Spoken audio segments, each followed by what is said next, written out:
The Jojo Lands, capítulo 23. Cobrança de dívidas do Banco Dolphin, parte 2. O capítulo começa nos falando sobre a terra do Hualalai, que apesar de ser arenosa, seca e vulcânica, existem áreas cobertas por neve e faz parte da propriedade de Holler. E o mesmo tem objetos especiais guardados em um baú que foi passado de geração em geração. Os tesouros que tem lá são pinturas, pedras preciosas, vasos italianos, vidros antigos de Murano e muitas outras coisas. Eles tiveram que abrir mão de muita coisa para ganhar dinheiro. E o primeiro chefe da família Holler, chamado de Latrato, tinha encontrado água naquela terra arenosa. Só que no ano de 1967 aconteceu um incêndio florestal e aquilo duraria anos para repor os danos. E isso era apenas o começo da falência da família Holler. Da perspectiva de Aka Holler, esse seria a era de seu avô. Naquela época, existia um representante do Havaí chamado de Monte Bruto. Esse representante visou a fonte de água da propriedade Holler e começou a alegar que aquela fonte fazia parte do governo estadual. Latrato tinha realmente recebido a encosta do Hualalai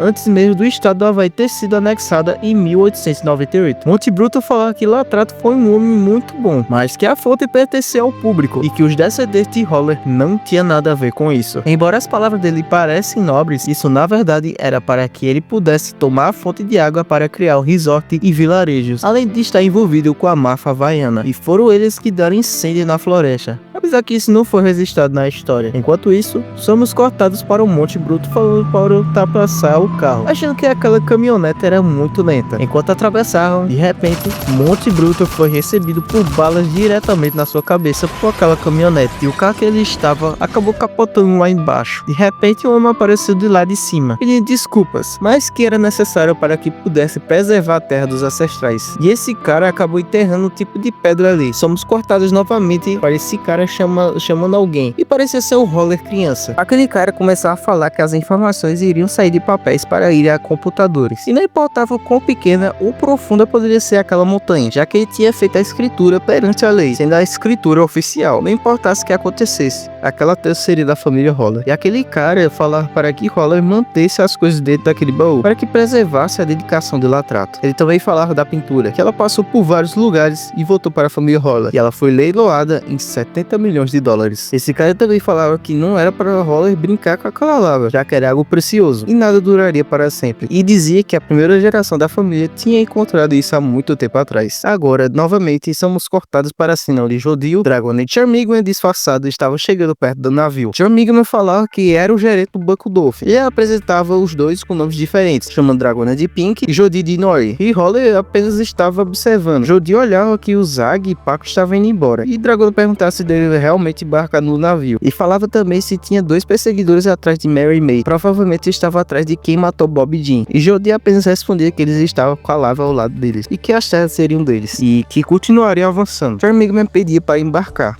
e Holler dizia que estava esperando. E bem, todos eles entravam a bordo. Era um local bem chique. E Dragon não via que tinha um carrossel e queria montar naqueles cavalos. Quem não mais falava que para trabalhar com o Yokohama teria que ser brilhante. E perguntava a ele de que faculdade ele fez. Dragon ficou sem jeito e falava que estudar na Harvard. E quem não ficava surpreso e perguntar sobre um professor. Só que Dragon estava sem jeito, não sabia responder. E então todos desciam as escadas. E entrando na sala, Holler estava segurando a arma enquanto falava para desembuchar. E Charmigman falava que estava ali para falar de negócios e perguntava se tinha alguma necessidade de portar essa arma. E Holler só respondeu que não era particularmente necessário para o mesmo, a não ser que fosse para ele. Holler pedia para que Jodie e Dragon se sentassem em uma cadeira ao invés de ficar em pé. Enquanto Holler calava os três, chegou um grupo de marinheiros carregando algo, e vemos que era uma caixa cheia de dinheiro, muita nota mesmo na mesa. Ele falava que tinha 20 maletas de dinheiro para contar, e falava que se não conseguisse levar no barco, ele fazia entrega. Ele também falava que o mesmo que fosse responsável por várias coisas ainda era um funcionário. Ele também falava que mesmo que Charmigman disfarçado fosse responsável por várias coisas, ainda era um funcionário e não realmente um dono. Holler botava a arma na cara de Charmigman, pedindo para que resolvesse um problema dele, e assim eles seriam ótimos amigos. E perguntava se naquela bolsa ali eram os documentos dos 38 bilhões de dólares, e comentava que se eles fossem presos, receberam uma pena leve. Cada um teria 40 milhões de dólares. Os três comentavam que no total sairia de 120 milhões de dólares, e que se fossem apenas funcionários de banco mesmo, mesmo aceitaria aquela oferta, mas o que eles queriam mesmo era tudo que Holler tinha. Charlie Migman falava em um tom de voz que infelizmente não poderia aceitar aquela oferta, já que Holler estava cometendo um crime de fabricação de arma ilegal na costa do Hualalai. E Holler começou a ameaçar e xingar Charlie Migman. Kanye West dizia que isso era um mal entendido, iria fazer com que provasse que não tivesse nada ilegal, e Holler apenas falar que não tinha nenhuma prova de que ele fez algo ilegal, mas Charlie Migman falar que um dos absurdos estava acontecendo agora. Ele continuava dizendo que Holler estava no prejuízo e o governo iria fazer algo contra o mesmo. Charlie Migman encontrava no mapa algo que ele queria que fosse vendido, que era um Monte Cala, onde tinha muita produção agrícola, e ele falava que ao invés de Holler pagar com dinheiro, ele poderia fazer troca de terra para o banco, que sairia no mesmo preço sem prejudicar tanto, já que o governo tomaria de forma forçada as terras e ele estaria seguro caso realmente tivesse algum crime feito por lá. Charlie Migman então mostrava os documentos originais para demonstrar a verdade, e no West desconfiava um pouco daquilo, mas Charlie Migman dava a garantia que estava tudo certinho. Jody olhava para o celular dele e na mensagem de Usagi, que no West falar que ele herdou aquela terra, ainda admitindo e desconfiando, e que Holler não assinaria nada. Charlie Migman só falar que Holler só tinha apenas a fazenda do Hualalai e que ele deveria aceitar isso. Holler então disse para esperar um pouco,